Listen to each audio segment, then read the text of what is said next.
வணக்கம். 2 நாளைக்கு முன்னாடி முதலமைச்சர் விஜய் பிரதமரை மீட் பண்றதுக்காக டெல்லி போனாரு. புதுசா ஆட்சி அமைச்ச முதலமைச்சர் டெல்லிக்கு போய் பிரதமரை பாக்குறதெல்லாம் வழக்கம் தான். மாநில நலன்களுக்காக மனுக்களை கொண்டு போய் கொடுத்து இதெல்லாம் நீங்க எங்களுக்கு பண்ணி கொடுக்கணும் அப்படின்னு சொல்லி வேண்டுகோள் வச்சுட்டு வருவாங்க.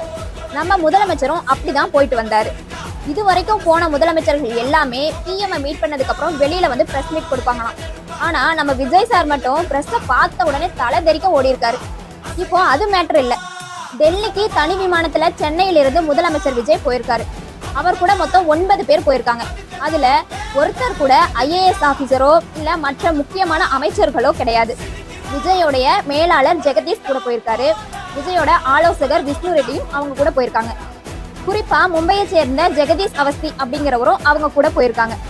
இவர் யாரு? ஐஏஎஸ் அதிகாரியா இல்ல ஐபிஎஸ்ஆ இல்ல வேற ஏதாவது முக்கியமான அரசு துறையில பொறுப்பா இருக்காங்களா அப்படின்னு கேட்டா அதெல்லாம் எதுவுமே கிடையாது. அவர் யாருன்னா விஜயோடைய விக் ஸ்பெஷலிஸ்ட். மும்பையை சேர்ந்த இவர் பிகில் படத்துல இருந்து விஜய் கூடவே தான் இருக்காராம். மாஸ்டர், பீஸ்ட், வாரிசு, லியோல இருந்து இப்போ ஜனநாயகன் வரைக்கும் இவர் தான் விஜய்க்கு முடி அலங்காரம் எல்லாம் பண்ணி விடுவாராம். இவரையும் அந்த தனி விமானத்துல அழைச்சிட்டு போயிருக்காரு நம்ம விஜய் சார். அந்த விமானத்துக்கு வாடகை 1 மணி நேரத்துக்கு 7 லட்சம் ரூபாயாம். அந்த விமானத்தை போய் பார்க்கிங் பண்றதுக்கு 1 மணி நேரத்துக்கு 2.25 லட்சம் வரைக்கும் செலவாகுமா.